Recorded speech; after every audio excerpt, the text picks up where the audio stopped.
Hello everyone and welcome back to my channel. I am Dishant Gupta and you can also call me Inspired Dishant. आज की video में मैं आपको बताऊंगा कि वो कौन कौन से डॉक्यूमेंट्स आपको चाहिए जर्मनी में पढ़ाई करने के लिए.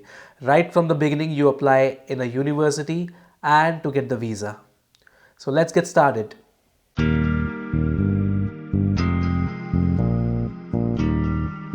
तो पहले बात कर लेते हैं यूनिवर्सिटी एप्लीकेशन की. यूनिवर्सिटी में अप्लाई करने के लिए कौन से डॉक्यूमेंट्स चाहिए वो आपको बताता हूँ. उसके बाद मैं आपको बताऊंगा कि वीज़ा के लिए आपको कौन से डॉक्यूमेंट्स चाहिए. सबसे पहले आपको चाहिए 10th एंड 12th के सर्टिफिकेट, 10th एंड 12th की मार्कशीट सबसे ज़्यादा ज़रूरी है. एंड उसके बाद आपको चाहिए bachelors degree and transcripts. Transcript अगर आपके पास नहीं है तो आप प्रोविजनल सर्टिफिकेट दे सकते हैं या फिर यूनिवर्सिटी से चेक करिए. बाकी ट्रांसक्रिप्ट निकलवाना कोई इतना ज़्यादा हार्ड नहीं होता, बहुत ही सिंपल सा स्टेप है. अगर आपको उसके बारे में डिटेल चाहिए आप कमेंट कर देना, मैं आपको पर्सनली बता दूंगा कैसे आप निकलवा सकते हैं ट्रांसक्रिप्ट अपनी पर्टिकुलर यूनिवर्सिटी से. उसके बाद आपको चाहिए लैंग्वेज सर्टिफिकेट, बहुत ज़्यादा इंपॉर्टेंट है. आप आइल्स का एग्ज़ाम दे सकते हैं जिसकी मिनिमम रिक्वायरमेंट 6.5 या उससे ज़्यादा आपको स्कोर करना होता है. कुछ ऐसी यूनिवर्सिटीज़ हैं जो 6.0 में भी आपको कंसिडर कर लेती है, या फिर कुछ ऐसी यूनिवर्सिटीज़ हैं जो आइल्स के बिना ही आपको एक्सेप्ट कर लेती हैं. बट आइल्स के वीज़ा के लिए तो आपको आइल्स देना ही पड़ेगा, तो आइल्स को स्किप नहीं कर सकते. अगर आप आइल्स नहीं देना चाहते तो आप टॉयफल दे सकते हैं जिसमें आपको 75 एंड अबव स्कोर करना होता है and you are good to go. But IELTS and TOEFL में मैं कंसिडर करूँगा, मैं आपको रिकमेंड करूँगा कि आप आइल्स को ही दें, क्योंकि वैसे डिफ़िकल्टी लेवल दोनों का सेम होता है बट मेरे हिसाब से आइल्स बेटर है, बाकी आपकी मर्ज़ी है. एंड अगर आप जर्मन टॉट प्रोग्राम करना चाह रहे हैं तो आप गोएथे का एग्ज़ाम दीजिए, गोएथे सर्टिफिकेट लीजिए. एटलीस्ट B1 या B2, B1 या B2 है तो वेल एंड गुड. इसके बाद कुछ ऐसी यूनिवर्सिटीज़ हैं, बहुत कम ऐसी यूनिवर्सिटीज़ हैं जो GMAT या GRE का स्कोर भी मांगती हैं. बहुत ही कम है, वो आपको चेक करना पड़ेगा यूनिवर्सिटी टू यूनिवर्सिटी डिपेंड करता है, लेकिन रेशियो बहुत कम है ऐसी यूनिवर्सिटीज़ का. देन आता है आपका स्टेटमेंट ऑफ पर्पस, जिसको हम कहते हैं SOP, CV and letter of recommendation. Letter of recommendation आपके प्रोफेसर का होना चाहिए एंड मैं रिकमेंड करूँगा कि अगर वो यूनिवर्सिटी के लेटर हेड पे मिले तो बहुत अच्छा है. इसके बाद आप को करिकुलर एक्टिविटीज़, कोई भी ऐसा सर्टिफिकेट जो आपने कुछ एक्स्ट्रा किया था अपनी यूनिवर्सिटी में अपनी ग्रेजुएशन के टाइम पे, उसका सर्टिफिकेट आप दे सकते हैं. देखो मांगती नहीं है यूनिवर्सिटीज़, लेकिन एक एडेड एडवांटेज रहता है कि आपने कुछ बेटर किया था अपनी लाइफ में अपनी ग्रेजुएशन के टाइम पे. इसके बाद आता है वर्क एक्सपीरियंस.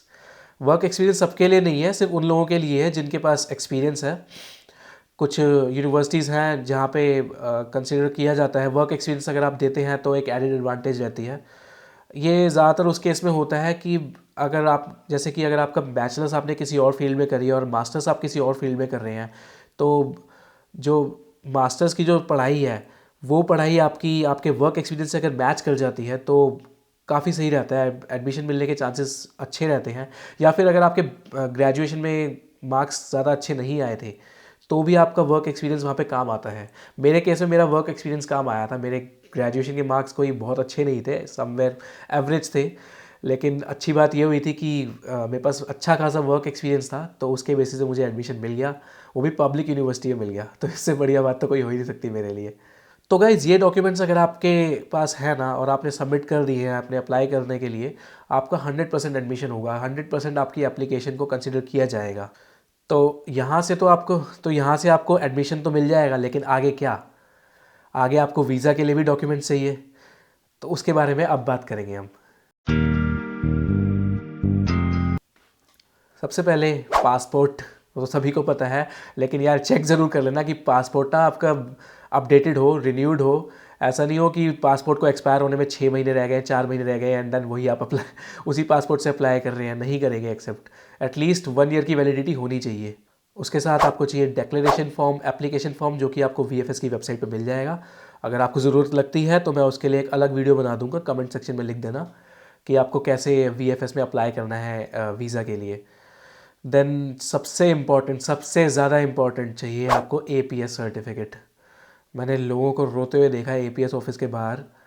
सबसे सबसे समझ लो कि सबसे जो बड़ी बाधा होती है ना आजकल जो स्टूडेंट्स के लिए बनी हुई है वो है APS सर्टिफिकेट. मेरी किस्मत अच्छी थी कि मुझे 2 महीने के अंदर APS मिल गया था, लेकिन ऐसा हर किसी के साथ नहीं होता. मैं उसके लिए एक अलग वीडियो बनाऊंगा कि मैंने क्या ऐसा अलग किया था कि मुझे जल्दी से मिल गया था, क्योंकि कई ऐसे मैंने दोस्त देखे हैं जो मेरे साथ ही जिन्होंने अप्लाई किया था, लेकिन 6-6 7-7 महीने का वेटिंग करने के बाद उनको एपीएस सर्टिफिकेट मिला है। देन आपको चाहिए एक ब्लॉक्ड अकाउंट। जर्मनी में पढ़ाई करने के लिए आपको एक ब्लॉक्ड अकाउंट खुलवाना पड़ेगा, जिसमें एक सर्टेन अमाउंट होता है, अप्रॉक्सीमेटली 11,200 यूरो होते हैं, जो कि 10-10.5 लाख इंडियन रुपीज़ के हिसाब से बनते हैं।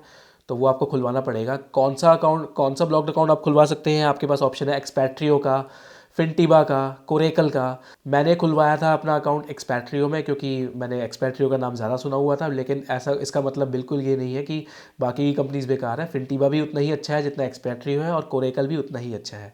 आप तीनों में से किसी में भी खुलवा सकते हैं। वैसे और भी काफ़ी सारे ऑप्शन है, कोटक का भी है, आईसीआईसीआई का भी है। देन इसके बाद चाहिए आपको ट्रैवल हेल्थ इंश्योरेंस, बहुत ज़रूरी है, इसके बिना भी वीज़ा नहीं मिलेगा आपको। देन इसके बाद आता है semester contribution and tuition fees.